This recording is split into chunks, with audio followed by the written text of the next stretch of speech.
Welcome back. I'm reading Chapter 5 from an author's Odyssey called Cries from the Castle.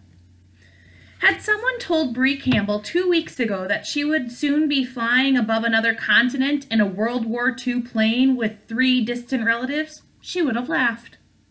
Ironically, that's exactly where Bree was, and she wanted to cry. She had always considered herself a person of good judgment and respectability, but as she bounced around the Boeing B-17 Flying Fortress 13,000 feet in the air, somewhere between France and Germany, Bree suddenly felt like the lead character in a cautionary tale. "Can you believe I haven't flown one of these since the 60s?" Cornelia called from the captain's seat.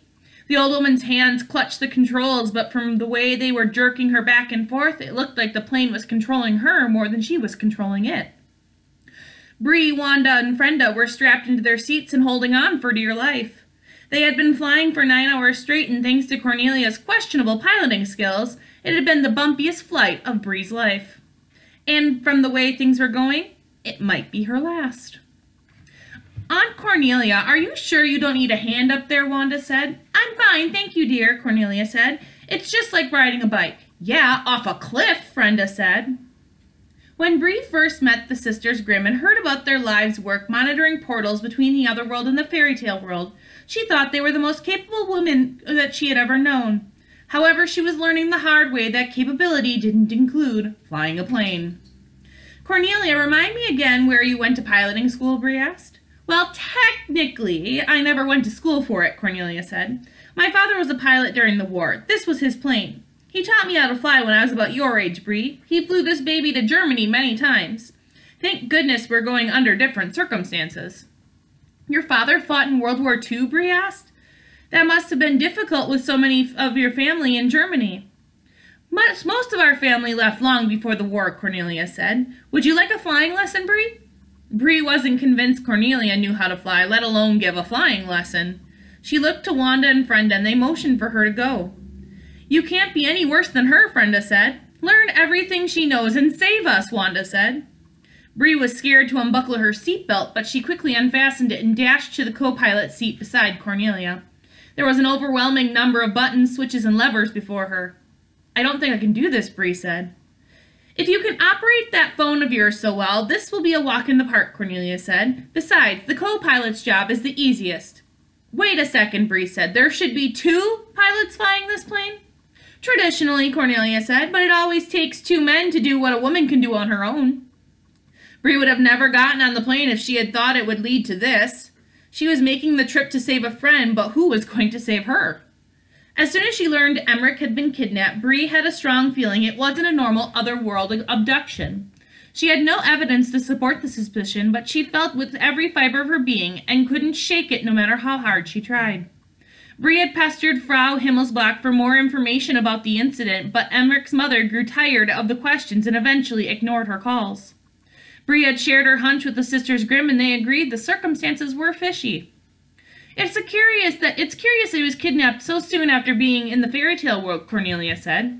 "If he was taken by someone from the fairy tale world, we have tools that can prove it," Wanda said to Bree. "What kind of tools?" Bree asked. "Cross-dimensional emission tracking devices," Frenda said.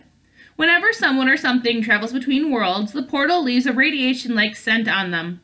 We have machines that can detect it." "Awesome," said Bree. "All we need to now is to get to Germany." Cornelia had been cooped up in their Connecticut home for so long, she was looking for any excuse to get out of the house. She generously offered Bree a ride to Germany on their family plane. Bree was so desperate to find Emmerich, she didn't hesitate to put her up on that offer. There was only one thing standing in her way. Bree had technically run away from home to find the Sisters Grimm.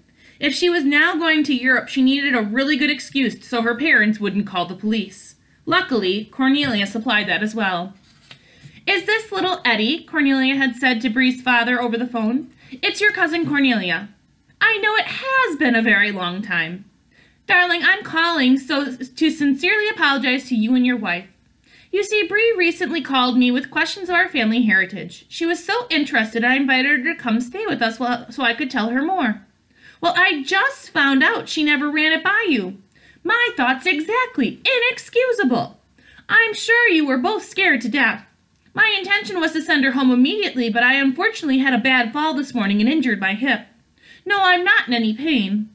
Yes, there is something you can do. Would it be terrible if Bree stayed with me until the end of the week? I'm useless on my own. Just until Wanda gets back into town, then we'll put her on the train home. She's been such a help. You bet, absolutely no privileges whatsoever. Thank you so much, dear. The next thing Bree knew, she and the Sisters Grimm were on their way to a small private airport. However, Bree, Wanda, and Brenda all thought Cornelia had hired a pilot to take them to Germany. They didn't realize Cornelia was planning to fly the plane herself, until she switched on the propellers and launched them into takeoff.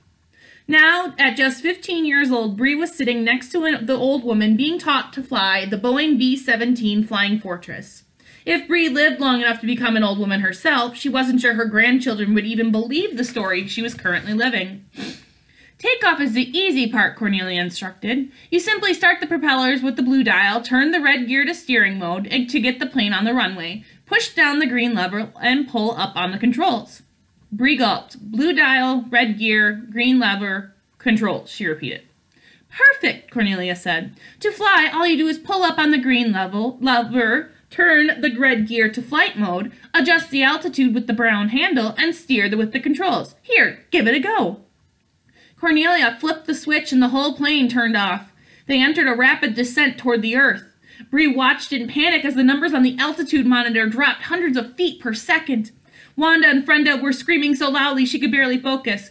Green lever, red gear, brown handle, controls, Bree said, mimicking everything Cornelia had just instructed. The Boeing B-17 Flying Fortress stopped plunging toward the ground and glided smoothly through the clouds. In fact, it was flying much more easily with Bree at the controls. You're a natural flyer, Cornelia said. It's in our DNA. Bree thought there might be some truth to this. Since the magic in their family's blood came from Mother Goose, she wondered if a few of Mother Goose's flying genes had been transferred too. There was actually a lot about Cornelia that reminded Bree of Mother Goose. They both had the same twinkle in their eye when they put others in danger. How much longer until we're on the ground? Wanda asked. Safely on the ground. We've already begun our descent, Cornelia said. We'll land shortly after we pass over Fussen. Bree recalled that area didn't have many large cities. Does Fussen have an airport, she asked. We don't need an airport to land, Cornelia said. To quote Coco Chanel, the world is your runway. Mother, she was talking about fashion, Brenda yelled. Everyone stop worrying. This baby is built for combat, Cornelia said. They didn't care what it was built for. Landing a plane anywhere but an airport sounded like a crash landing to them. Bree, Wanda, and Brenda tightened their seatbelts until there was no slack left. Soon the small Bavarian city of Fussen came into view, and Cornelia searched the ground for a smooth surface to land. That field should do, she said. Cornelia jerked the controls, and the Boeing B-17 Flying Fortress curved through the air, lowering toward the grassy field below. As the plane turned, Bree caught a glimpse of Neuschwanstein Castle peeking through the hills in the distance. It was as if she was seeing an old friend. The castle was just as majestic as it had been the first time she saw it with Connor on Mary's Bridge. All right, time for your landing lesson, Cornelia said. You start by turning the red gear to landing mode, pull up on the green lever, turn the black knob to put down the wheels, and pull up on the controls so we're parallel to the ground. Red gear, green lever, black knob, controls. Got it, Bree said. Splendid, Cornelia said. Now land us. Bree, Brenda, and Wanda were horrified. It was like Cornelia had a death wish or something. What? I've never landed a plane before, Bree said. The plane was getting closer and closer to the ground. Someone had to land it before it was too late. Cornelia looked over her glasses at Bree with total faith in her eyes. Sometimes, if we enter situations that scare us with both hands on the wheel, they don't seem as frightening, she said as calmly as ever. Or in this case, with both hands on the controls. Bree couldn't believe Cornelia was making her do this. She could feel her heart beating in the back of her throat. One wrong move and they would all be dead. Quickly and carefully, Bree turned the red gear to landing mode, pulled up on the green lever, turned the black knob to put the wheels down, and held up the controls to move the plane parallel to the ground. We're gonna crash, Wanda yelled and vigorously crossed her chest. Wanda, you're not Catholic, Brenda said. I know, but we're going to need all the help we can get. The wheels slammed into the grassy field and the plane landed like a rock skipping across the lake.